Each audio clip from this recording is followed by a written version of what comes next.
qui est vraiment important pour moi dans les smartphones, c'est la photo. Un bel écran, c'est bien, des bonnes performances, évidemment que c'est bien, une bonne autonomie, on en rêve tous, mais c'est vraiment le petit point différenciant qui me donne envie d'acheter un smartphone plutôt qu'un autre. Alors plutôt que de faire un comparatif entre des hauts de gamme entre eux, des moyennes gamme entre eux, j'ai décidé de faire de l'archéologie sur les smartphones. Alors j'ai retrouvé un Galaxy S qui est sorti en 2010, un Galaxy S6 qui est sorti en 2015 et un Galaxy S22 qui est sorti l'année dernière. Ils sont à peu près tous à la même distance en termes d'âge et j'ai voulu comparer, savoir, évidemment on sait qui est le meilleur, mais à quel point la photographie a évolué et là-dessus je vais vous laisser juge et je vais quand même vous donner mon commentaire parce que c'est encore de ça dont il s'agit, uniquement de mon avis. Et on commence ce comparatif avec une photo en plein jour. Le premier constat, c'est la balance des blancs. Le Galaxy S et ses 12 ans au compteur est un peu verdâtre, tandis que le S6, lui, va carrément sur le magenta. Le S22 Ultra s'en sort évidemment beaucoup mieux. Le bas de la photo maintenant, comme le HDR n'existait pas à l'époque du Galaxy S, l'appareil a dû faire un choix et il a clairement privilégié l'exposition du ciel. Résultat, tout le reste est sombre et la partie inférieure de l'image est illisible. En revanche, le Galaxy S6 était bien doté du HDR, mais il voulait clairement en faire trop. Et cette fois, les ombres sont tellement éclaircies que l'image paraît un peu délavée. Malgré ce défaut, le bond en qualité depuis le Galaxy S est flagrant. Clairement, le Galaxy S n'aime pas le vert puisqu'il perd complètement pied face à cette marée de feuilles où tout prend une teinte magenta atroce. Le feuillage paraît même presque recouvert de poussière. C'est dur de croire qu'il faisait partie des tout meilleurs photophones à sa sortie. Le Galaxy S6 relève sans peine le niveau sur la gestion des couleurs de la scène, mais ce junkie shooté au HDR affadit encore une fois toutes les ombres et l'image est désespérément plate. Un petit coup de zoom et à nouveau, pour le Galaxy S, c'est le drame. Promis, j'ai pris la photo plusieurs fois, mais j'ai pas eu mieux que ce cliché qu'on dirait sorti d'une webcam des années 90. Pourtant, c'est quand même un capteur de 5 millions de pixels. D'apparence banale, cette scène est en fait très difficile pour les photophones peu efficaces ou d'ancienne génération, parce que le ciel nuageux rétro-éclairé par le soleil fait mal aux yeux tellement il envoie de la lumière. Alors pour les capteurs, c'est un cauchemar. D'ailleurs, sur le Galaxy S, rien ne va, les nuages n'ont pas de texture, le bas de l'image est plongé dans la nuit et la zone du soleil en haut est totalement cramée. On notera le petit effort pour avoir un peu de ciel bleu dans la trouée du nuage. Le S6 de son côté se laisse aller avec son HDR et les progrès dans les nuages, y compris dans la zone du soleil et dans la végétation, sont assez impressionnants. Pour le S22, tout va bien, il y a de la matière, il y a de la texture, on retrouve du relief et des couleurs, c'est quasiment un sans faute. Bon, j'avoue, là c'est sournois, le soleil couchant en pleine face, c'est pas sympa pour les photos. D'ailleurs, le Galaxy S a carrément déposé les armes avec, au choix, du cramé ou du noir bouché. Et pour la blague, il rajoute d'énormes lens flares, ces grosses taches rouges lumineuses, issues de la réflexion du soleil dans les lentilles de l'objectif. C'est un naufrage. Le S6 de son côté, il s'est pas pris la tête, il a éclairé à mort tout ce qu'il pouvait, en tentant quand même de réduire la luminosité du soleil. Bon, c'est moche, mais on comprend la scène et on voit les différents éléments de la photo. Enfin, j'avoue que je pensais pas que le S22 s'en sortirait aussi bien. On a même un dégradé d'orangé autour du soleil. On voit que le toit de la voiture au premier plan est en toile et les feuilles dans le coin en haut sont parfaitement visibles et les couleurs préservées.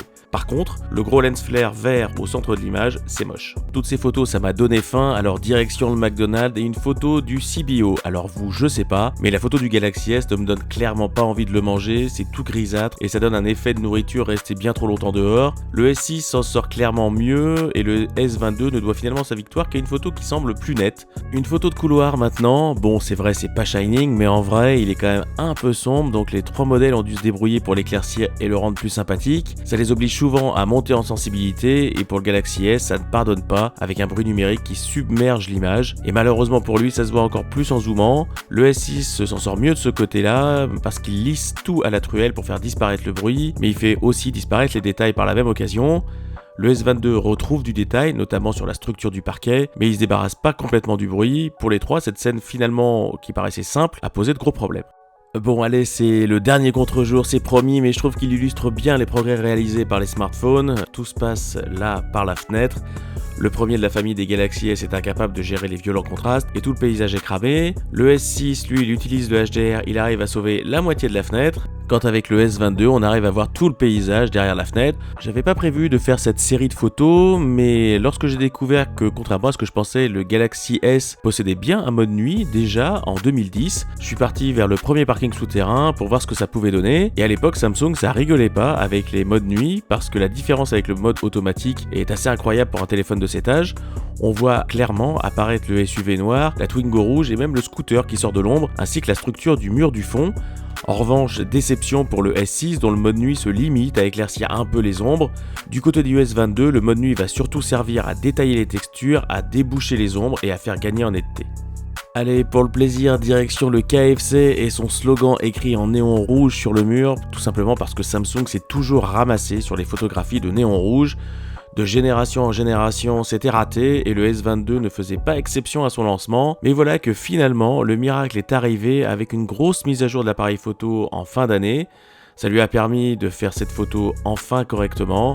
Rien que pour ça, ça valait la peine d'en parler.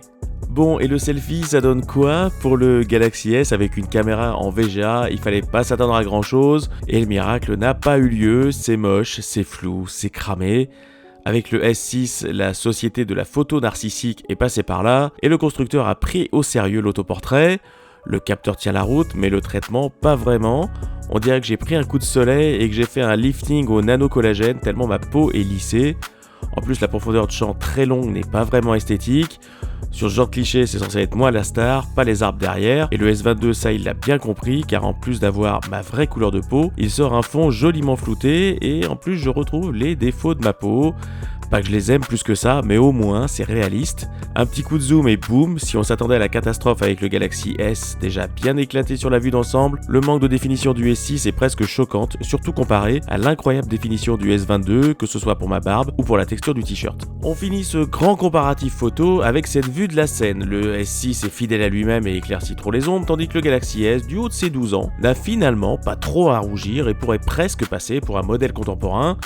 La vraie surprise, c'est le S22 qui se loupe complètement avec une saturation vraiment trop violente, tandis que le micro-contraste assombrit trop les noirs sur le mur du quai et sur les bâtiments. Mais il prend sa revanche grâce à ses 4 objectifs. Tout d'abord le grand angle, qui là encore sature beaucoup trop les couleurs. Ensuite, on passe au zoom. Pour comparer, je laisse les photos des deux autres qui ont la même valeur de zoom.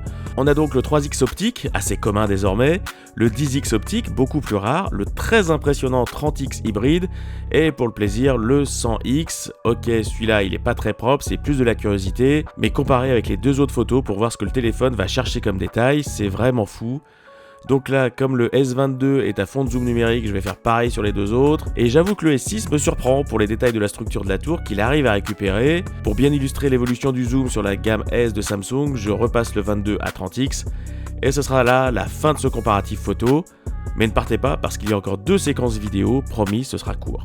On finit donc ce comparatif avec 2 vidéos, la première en marchant avec les 3 téléphones. Si on retrouve assez facilement des défauts liés à l'âge des Galaxy S et S6, le plus notable est quand même l'évolution de la stabilisation au fil du temps, jusqu'à atteindre un niveau assez impressionnant avec le S22 Ultra.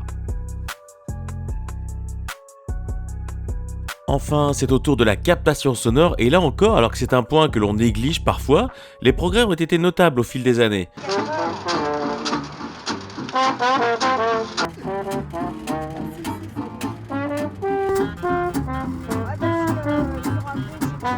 Un dernier clin d'œil pour nos smartphones modernes qui ne nous font plus attendre parce qu'à l'époque prendre une photo c'était l'école de la patience, il valait mieux avoir un sujet immobile.